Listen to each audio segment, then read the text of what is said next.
Divina Misericórdia, meditação do Diário de Santa Faustina, número 74. Confissão de uma das nossas educandas. Em determinado momento, quando uma força começou a me impelir para que me esforçasse a fim de conseguir a festa da misericórdia, para que aquela imagem fosse pintada, não conseguia encontrar a paz. Alguma coisa atravessava o meu ser, mas dominava-me um certo receio de ser vítima de uma ilusão. Porém, essas incertezas provinham sempre do exterior, pois no fundo do coração sentia que era o Senhor que invadia a minha alma. O padre, com quem então me confessava, disse-me que, de fato, existem ilusões, mas parecia-me que esse sacerdote tinha medo de me ouvir em confissão. Isso era para mim um tormento. Quanto mais percebia que não tinha muita ajuda da parte dos homens, tanto mais recorria a Jesus, o melhor mestre. Em determinado momento, quando me assaltou esta dúvida se a voz que falava comigo vinha do Senhor, naquele mesmo momento me dirigi ao Senhor por meio de palavras interiores, sem pronunciá-las. Logo, uma força tomou conta da minha alma e eu disse: Se vós sois realmente o meu Deus, que comigo permaneceis e falais, peço-vos, Senhor, que essa educanda vá confessar-se ainda hoje, e esse sinal me fortalecerá. Nesse preciso momento, essa moça pediu para se confessar. Salve Maria, meus irmãos e minhas irmãs. Aqui nesse número 14, ou 74, perdoe, a gente vê Santa Faustina novamente com aquelas perturbações interiores, né? Querendo saber de Deus, com certeza, um sinal. Realmente, se é ele que está falando com ela sobre essas questões místicas, principalmente a questão da festa da misericórdia e a pintura do quadro Divina Misericórdia, que, se eu não me engano, foi no número 27, 28 e 29 em que Jesus pede para ela pintar, né? Especificamente, acho que foi no número 27. E aqui, o interessante é que Deus fala com a gente. É bonito que ela diz aqui, ó, no meu interior eu sabia que era a voz de Deus, mas eu precisava saber de fato, né? E muitas vezes é, é necessário a gente pedir a Deus essas confirmações. Claro que não devemos ficar presos a sinais, né? Como nosso Senhor fala no Evangelho, nenhum sinal será dado, a não ser o sinal de Jona. Mas também o próprio Cristo ele fez sinais e prodígios, como narra também o Evangelho. Então é interessante, muitas vezes, quando a gente está em dúvida honesta, né? Dúvida honesta é aquela que a gente não blasfema contra Deus, né? Aquela que a gente, do fundo do coração, como ela estava aqui, um pouco atribulada, mas no interior dela estava em paz, como ela diz aqui, ó, no meu interior, no meu coração, sentia que era o Senhor que invadia a minha alma. Então aqui está um dos caminhos de discernimento para a gente saber se algo de fato é Deus que está falando. No nosso interior ele fica em paz, apesar de fazer esses questionamentos honestos a Deus, de saber que, olha, Senhor, eu estou recebendo essas mensagens aqui, essas locuções interiores, né? Realmente é o Senhor que está falando comigo? Dá-me uma prova de que é o Senhor, né? Quando você, do seu coração, com honestidade, sem blasfemar contra Deus, agradecendo e louvando a Deus por tudo, Ele te responde. Agora, se a gente blasfema contra Deus, se a gente fica ou preso a sinais, com medo de aceitar o chamado de Deus, né, sempre com receio, Deus está falando, mas você está sempre duvidando, aí já é do inimigo. Aí já é uma coisa que precisa de um diretor espiritual, precisa de um discernimento. É o que eu sempre venho falando aqui. A gente está tratando com o diário de uma mística e eu sei que no mundo inteiro existe pessoas que Deus fala de uma maneira assim, como Santa Faustina. Até nos dias de hoje, né? Muitos santos nos dias de hoje. Tem muita gente mística aí que a gente não conhece.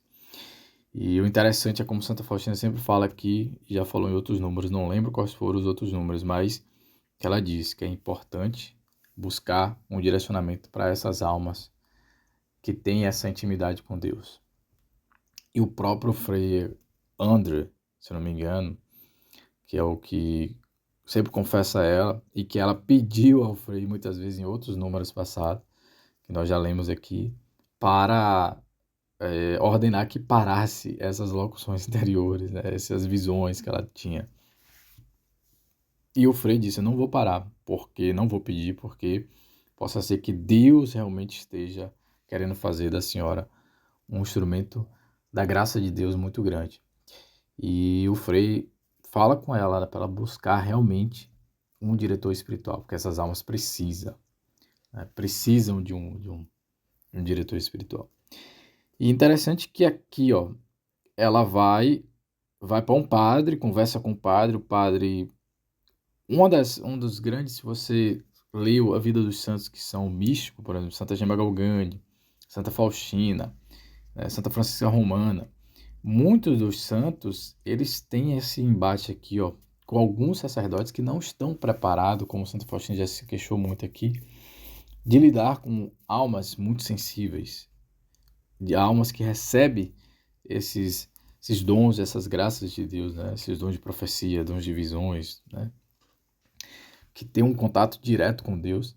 E aí essas almas sofrem muito. E muitos dos padres, às vezes, trata a questão sempre como sendo ilusão da própria cabeça da pessoa ou do maligno.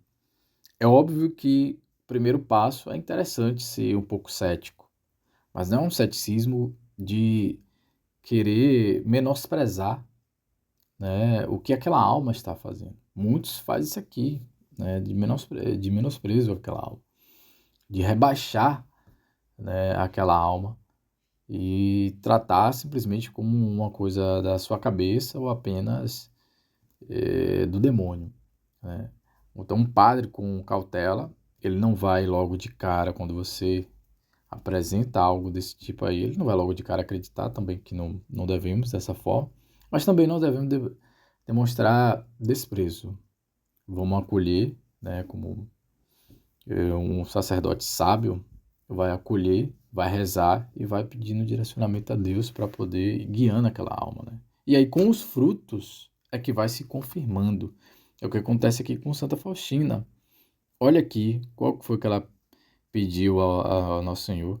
Que uma das educandas, né, uma das moças que ela, na escola que o convento também tomava conta, fosse se confessar.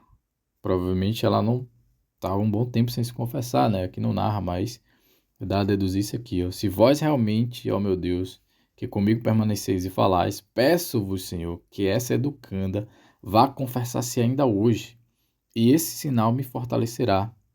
Nesse preciso momento, olha, exatamente que ela fez o pedido, a moça pediu para se confessar. Está aqui as respostas de Deus. E outra coisa interessante que devemos pegar aqui, ó, é isso aqui, ó. Esse sinal me fortalecerá, ou seja, eu confio. Acontecendo aquele sinal ali, ó, Senhor, eu confio plenamente. Quando Deus dá uma resposta, acolha. Muitas vezes, um grande perigo nosso é esse. A gente pede uma resposta a Deus, Deus dá, confirma, mas a gente não acolhe, a gente não confia. E aí a graça passa, e aí Deus vem e vai falar aquilo que ele falou para os fariseus. Nenhum sinal será dado, a não ser o sinal de Jonas. E qual foi o sinal de Jonas? Nínive ia ser destruída. Então não brinque com Deus, não brinquemos com Deus. Quando a gente pede a Deus a resposta, ele nos dá e a gente ainda duvida. Essa é uma das piores pecados que a gente pode cometer. É uma ofensa a Deus, às coisas sagradas de Deus. Aí me recorda ao Atos dos Apóstolos, se eu não me engano, não vou lembrar agora o capítulo, nem o versículo, mas foi até pouco tempo que saiu essa leitura, em que Nosso Senhor, diante de São Pedro, para que ele vá, em uma visão, converter um pagão, ele desce do céu, né, um banquete com um tapete com todos os tipos de animais, quadrúpedes, silvestres e tudo. E muitos daqueles ali, os judeus não comiam. Então, São Pedro fala, o Senhor fala para São Pedro, pega, mata, come, né? E ele diz, de jeito nenhum, coisa impura não entrará na minha boca. E aí a voz do Senhor fala o quê? Não chame de impuro aquilo que Deus, eu acho que santificou. Algo do tipo assim. Então, veja que essas ofensas, algo que Deus nos concede é muito grave. Nós não devemos fazer isso. Então, se a gente pede a Deus um sinal, pede a Deus uma resposta de algo que você está muito querendo, né, de algo que Deus está ali imbuindo no seu coração, e Ele te concede a resposta que você pediu, acolha, tome posse, porque vai acontecer aquilo que você está pedindo a Deus, né? Se não aconteceu, continue rezando, continue pedindo a Deus, para Ele estar dando direcionamento. Mas se aconteceu e você ainda ficar, meu Deus, eu não sei se é o Senhor, aí é algo grave, devemos realmente tomar cuidado com esse tipo de pecado, o pecado da desconfiança. Se a gente olha bastante na Sagrada Escritura, várias vezes nosso Senhor vai falar, confiar em mim, confiar em Deus. Se eu não me engano, acho que foi o evangelho de ontem, foi exatamente. Não, é João 14, acho que do 1 ao 12, que ele diz, não vos perturbeis o coração, confiai em Deus e confiai em mim. Não tenhais medo. Perceba que quando Deus fala isso, não tenhais medo, nós devemos tomar consciência de quem está dizendo isso para a gente. É Deus. Ora, Deus que criou tudo, que me criou, que sabe de todas as coisas, por que a gente ainda duvida e tem medo? Então façamos aqui como Santa Faustina. Peçamos a Deus as respostas e quando chegar, acolhemos. Acolhemos de todo o coração. Perdoe, estende demais, mas é um número um pouco grande e muito interessante. Deus abençoe, que a Virgem Maria, São José e Santa Faustina possa nos ensinar a ter confiança em Deus.